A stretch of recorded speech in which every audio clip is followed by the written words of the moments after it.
Sir एक सवाल मेरा है, वो है मियाँ मुसलमान को लेकर के। ये मियाँ मुसलमान कौन है और इस शब्द का प्रचलन कहां से हुआ? हमारे जो असम का मुसलमान समुदाय है जो बांग्लादेश से आते हैं, वो लोग अपने आप को मियाँ मुसलमान बोलते हैं, और जब आप मियाँ मुसलमान उनको बोलते हैं वो लोग काफ़ी सम्मानित महसूस करता है। बट परसेप्शन तो ये दिया जा रहा है कि मियाँ मुसलमान में भी बोल करके उनको टारगेट किया जाता है।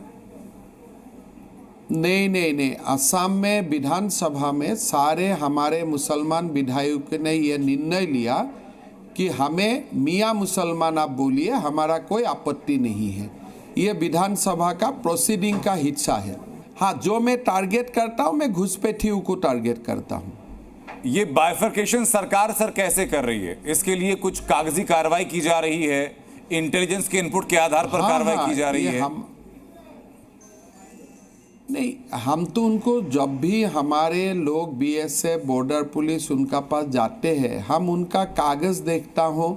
जो प्रचलित कानून है, जो हमारे संसद में बनाए हुए फॉरेनर्स डिटेक्शन का कानून है, वो कानून का आधार में ही हम लोग काम करता हूँ। कोई कानून का बाहर जाके हम कुछ भी नहीं करता हूँ, और उसका एकदम एसओपी बनाए हुआ है। जी, हेमंत बिस्वा शर्मा की टारगेट टाइमलाइन क्या है? जिस डेमोग्राफिक बदलाव की वो बात करते हैं, जो कह रहे हैं कि भाई डेमोग्राफिक बदलाव हो रहा है, उसको सही करना और घुसपैठियों को बाहर करना, क्या खुद के लिए कोई डेडलाइन सेट की है आपने? देखिए, नहीं, वो तो मैं डेडलाइन कर ही नहीं सकता हूँ। शायद मुझको और 4-5 जन्म लेना पड़ेगा, इसलिए असम में समस्या इतना गहरा हो गया है। हम लोग अभी हिंदू पॉपुलेशन 58% तक घटा है, और उसको सीधा करने के लिए मेरा पास कोई समाधान भी नहीं है। जी, हम तो अभी विक्टिम हो चुका हूँ, तो जो भी मेरे लिए संभव है वो मैं करते रहूँगा, लेकिन ऐसा मेरे जीवन में तो संभव नहीं होगा कि मैं डेमोग्राफी को दोबारा रेस्टोर कर पाऊँगा। जी, लेकिन फिर भी हार भी नहीं मानना है, लड़ते रहना है। ठीक है सर, मैं इस पहलू पर भी आऊंगा, लेकिन आपने कहा कि आप तो खुद विक्टिम हैं, लेकिन एक पैरेलल थियरी ये भी है कि मुस्लिम विरोधी होने के पोस्टर बॉय हेमंत बिस्वा शर्मा बनते जा रहे हैं। देखिए, हमारे हिंदू मुसलमान से कोई फर्क नहीं पड़ता है। हम घुसपैठियों का खिलाफ में हो, और हमारा असम में असमिया मुसलमान लोग भी हैं, हम उनको कभी टारगेट नहीं करता हूँ। हमारा सीधी टारगेट उनके लिए है जो बांग्लादेश से अवैध रूप में असम में आए हैं। जी, हमारा कोई हिंदू मुसलमान से हमारा कोई बात नहीं है। हमारा सीधा टारगेट वही है कि भाई आप बांग्लादेश से अवैध रूप से आए हैं, तो इसीलिए आप हमारे टारगेट में हैं। जी, अब मैं कुछ चीजें सर मैं काउंट कराऊंगा आपको, जिनके आधार पर यह कहा जा रहा है कि मुसलमान विरोधी होने के पोस्टर बॉय हेमंत बिस्वा शर्मा बन गए। मदरसों पर कार्रवाई हेमंत बिस्वा शर्मा सरकार कर रही है। मुसलमानों के लिए जो शब्द इस्तेमाल किया जाता है, जो मियाँ मुसलमान, जिसको आपने कहा कि वो इज्जतदार शब्द होता है, लेकिन एक पक्ष जो है वो कहता है कि भाई ये टारगेट किया जा रहा है। जुमे की नमाज का जो ब्रेक होता है उसको बंद भी आपकी सरकार कर रही है। मदरसा बंद करके हम समाज में क्या मैसेज दे रहा हूँ कि भाई मुसलमान समाज का बेटा डॉक्टर बने, इंजीनियर बने। अभी आप बताइए, मैं मुसलमान का बंधु हूँ कि शत्रु हूँ? अगर असम का मुसलमान अपने आप को सम्मानित महसूस करता है कि हमें मियाँ मुसलमान बोले, तो हमें बोलना सही है कि नहीं सही है? अगर जुम्मा नमाज असम का हिंदू मुसलमान विधायक बैठ के निर्णय लेते हैं कि हमें जुम्मा नमाज नहीं सही है, तो मुझको क्या थोपना सही है? ये हिंदुत्व के पोस्टर बॉय हेमंत बिस्वा शर्मा बनते जा रहे हैं। देखिए, ये देश में अगर कोई हिंदुत्व का पोस्टर बॉय बनते हैं, उससे गौरव का बात और क्या हो सकता है? हिंदू जैसा बड़ा धर्म कहाँ है? सनातन ही सबको कुशल करके भारत में 5000 साल रखा हुआ है। अगर कोई मुझसे हिंदूवादी बोलते हैं, वो तो मेरा सर्टिफिकेट है, और मैं तो उनके लिए शुक्रगुजार हूँ।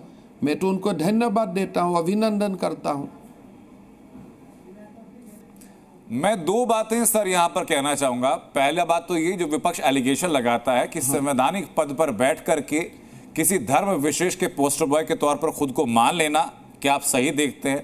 दूसरा, इस देश के राजनेता हैं जो कहते हैं कि हेमंत बिस्वा शर्मा, जी मैं अपना बस सवाल पूरा कर लूं सर। इस देश के राजनेता हैं जो कहते हैं कि हेमंत बिस्वा शर्मा उत्तर प्रदेश के सीएम आदित्यनाथ योगी के चाइनीज वर्जन बन चुके हैं। देखिए, पहला आप बताइए, हमारा कौन सा संविधान में लिखा है कि संवैधानिक पदों में बैठ के हुए अपना धर्म का गुणगाथा नहीं कर सकते हैं? थोड़ा क्लॉज मुझे आप दिखा दीजिए। अगर मैं वेद का बात करता हूँ, उपनिषद का बात करता हूँ, क्या मैं संविधान में पद में बैठने का कारण, क्या मैं वेद का बात नहीं कर सकता हूँ, उपनिषद का बात नहीं कर सकता हूँ?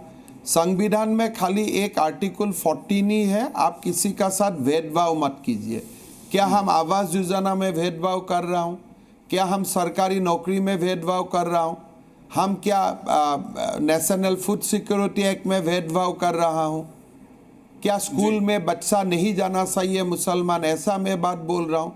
उल्टा तो मैं बोल रहा हूँ भाई आप आइए, डॉक्टर बनिए, इंजीनियर बनिए। भारत का मुसलमान समाज तो मुझे मेडल पहनाना चाहिए कि मैं ही एक व्यक्ति हूँ जो उस समाज के बारे में बात करता हूँ। सर मेडल तो पहनाए जा रहे हैं आपको, लेकिन वो मेडल आरोपों के हैं। पहला आरोप तो ये कि मुसलमानों को जबरदस्ती आप डिटेंशन कैंप में भेज रहे हैं, और दूसरा आरोप ये कि फ्लड जिहाद जैसे टर्म भी आप कॉइन कर रहे हैं। ये दोनों मेडल हैं आपके। जिहाद का टर्म हम लोग कॉइन, देखिए जिहाद का टर्म हम लोग ने ये टर्म को कॉइन नहीं किया हूँ। जिहाद सब कहाँ से आए हैं आप थोड़ा रिसर्च कर लीजिए। नहीं, फ्लड जिहाद की बात कर रहा हूं सर। अगर कोई नहीं, वो जिहाद शब्द आने का बाद सामने आप जो भी लगाइए तो आपका विशेषाधिकार है। अगर एक जिहाद सब आपने शुरू कर दिया, जिहाद का सामने आप लाभ जिहाद लगाइए, लैंड जिहाद लगाइए, फ्लड जिहाद लगाइए, फर्टिलाइजर जिहाद लगाइए, वो तो आपका विशेषाधिकार है। लेकिन जिहाद सब तो मैंने तो कॉइन नहीं किया हूं ना, नहीं मैं क्या कॉइन किया हूं।